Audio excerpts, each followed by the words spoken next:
Bismillahirrahmanirrahim. Assalamualaikum warahmatullahi wabarakatuh. Perkenalkan, nama saya Julia Gani dengan NIM 2002-11051, kelas R2 Ilmu Komunikasi Peminatan Humas. Di sini saya akan menjelaskan materi tentang etika profesi. Berikut penjelasannya. Yang pertama yaitu pengertian profesi dan profesional. Profesi berasal dari bahasa Latin yaitu professus, yang berarti suatu kegiatan atau pekerjaan yang semula dihubungkan dengan sumpah dan janji bersifat religius. Secara historis, pemakaian istilah profesi tersebut, yaitu seseorang yang memiliki profesi, berarti memiliki ikatan batin dengan pekerjaannya. Para profesional yang melaksanakan profesi secara khusus untuk mendapatkan nafkah atau penghasilan tertentu sebagai tujuan pokoknya. Misalnya, profesi di bidang ekonomi, politik, hukum, kedokteran, dan lain-lain. B. Profesi luhur. Para profesional yang melaksanakan profesinya tidak lagi untuk mendapatkan nafkah sebagai tujuan utamanya, tetapi sudah merupakan dedikasi atau jiwa pengabdiannya semata-mata. Misalnya, kegiatan profesi di bidang keagamaan, pendidikan, sosial budaya, dan seni. Selanjutnya yaitu ciri-ciri profesional. A. Memiliki skill atau kemampuan pengetahuan tinggi yang tidak dimiliki oleh orang umum lainnya, baik itu diperoleh dari hasil pendidikan maupun pelatihan yang diikutinya. B. Memiliki kode etik yang merupakan standar moral bagi setiap profesi yang dituangkan secara formal, tertulis, dan normatif. C. Memiliki tanggung jawab profesi atau responsibility dan integritas pribadi yang tinggi, baik terhadap dirinya sebagai penyandang profesi humas atau PR, maupun terhadap publik, klien, dan pimpinan. D. Memiliki jiwa pengabdian kepada publik atau masyarakat dengan penuh dedikasi profesi luhur yang disandangnya. E. Otonomisasi organisasi profesional, yaitu memiliki kemampuan untuk mengelola organisasi humas yang mempunyai kemampuan dalam perencanaan program kerja. E. Menjadi anggota salah satu organisasi profesi sebagai wadah untuk menjaga eksistensinya, mempertahankan kehormatannya. Selanjutnya yaitu prinsip-prinsip etika profesi. Seorang profesional dalam melakukan tugas dan kewajibannya selalu berkaitan erat dengan kode etik profesi dan kode perilaku sebagai standar moral, tolak ukur, atau pedoman dalam melaksanakan pekerjaan dan kewajibannya masing-masing sesuai dengan fungsi dan peran dalam suatu organisasi atau lembaga yang diwakilinya. Melalui pemahaman etika profesi tersebut, diharapkan para profesional, khususnya profesional humas atau PR, memiliki kualifikasi kemampuan tertentu sebagai berikut. Yang pertama, memiliki kemampuan untuk kesadaran etis atau ethical sensibility. Seorang profesional untuk lebih sensitif dalam memperhatikan kepentingan profesi bukan untuk subjektif. 2. Kemampuan untuk berpikir secara etis atau ethical reasoning. Berwawasan dan berpikir secara etis dan mempertimbangkan tindakan profesi atau mengambil keputusan harus berdasarkan pertimbangan rasional. Yang ketiga, kemampuan untuk berperilaku secara etis atau ethical conduct.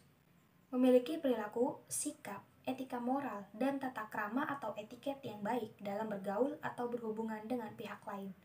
Yang keempat yaitu kemampuan untuk kepemimpinan yang etis atau ethical leadership. Kemampuan atau memiliki jiwa untuk memimpin secara etis diperlukan untuk mengayomi, membimbing, dan membina pihak lain yang dipimpinnya. Secara umum, etika profesi memiliki prinsip-prinsip sebagai berikut. A. Tanggung jawab. Setiap penyandang profesi tertentu harus memiliki rasa tanggung jawab terhadap profesi. Yang pertama yaitu tanggung jawab terhadap pelaksanaan atau pekerjaan. Yang kedua yaitu tanggung jawab terhadap dampak atau akibat dari tindakan dari pelaksanaan profesi. B. Kebebasan. Seorang profesional memiliki kebebasan dalam menjalankan profesinya tanpa rasa takut atau ragu-ragu. C. Kejujuran. Jujur dan setia serta merasa terhormat pada profesi yang disandangnya. D. Keadilan. Dalam menjalankan profesinya, setiap profesional memiliki kewajiban dan tidak dibenarkan melakukan pelanggaran. E. Otonomi.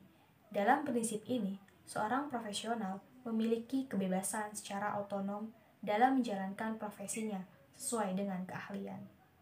Selanjutnya yaitu etika penulisan PR, bahwa perlu bagi penulis naskah bidang kehumasan atau PR writing activity untuk mengembangkan suatu etika penulisan di media untuk melakukan komunikasi persuasif dengan menggunakan uji etika formula Teres, yaitu terdiri dari 5 prinsip-prinsip moral dalam teknik penulisan di berbagai media, publikasi, dan public relation.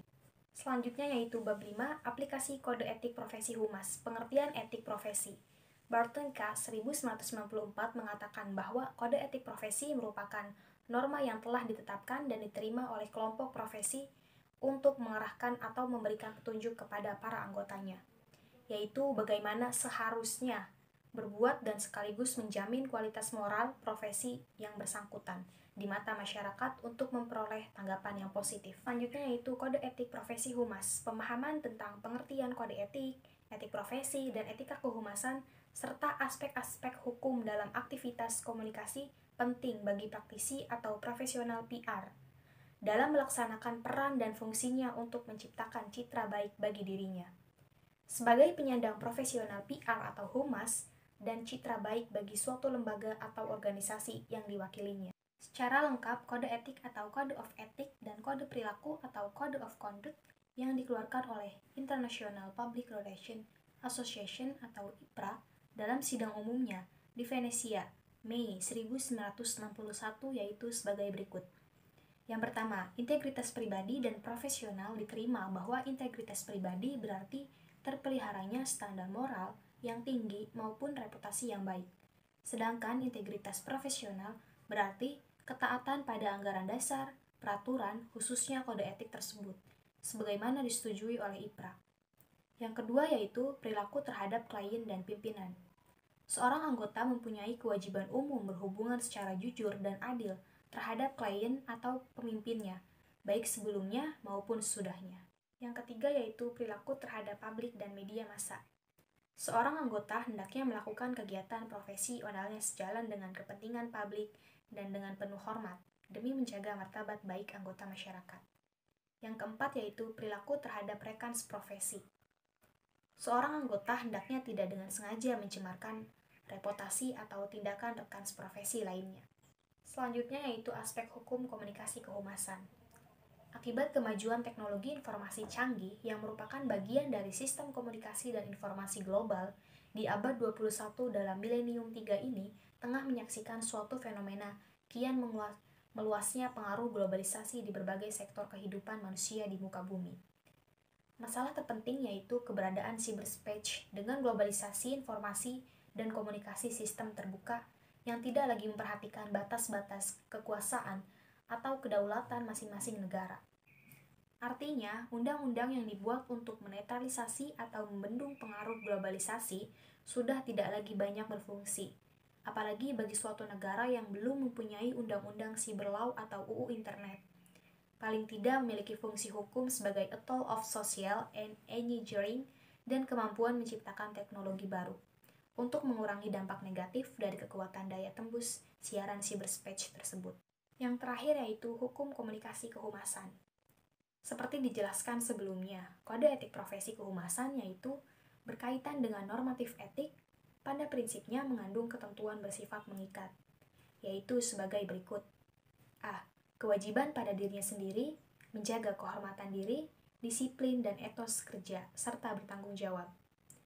B.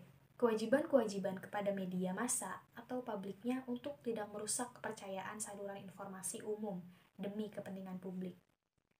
C. Kewajiban terhadap klien yang dilayani dan atasannya menjaga kepercayaan dan kerahasiaan. D. Ketentuan perilaku terhadap rekan seprofesi bekerja sama dalam menegakkan kode etik dan etika profesi humas. Sekian yang dapat saya sampaikan, kurang lebihnya mohon maaf.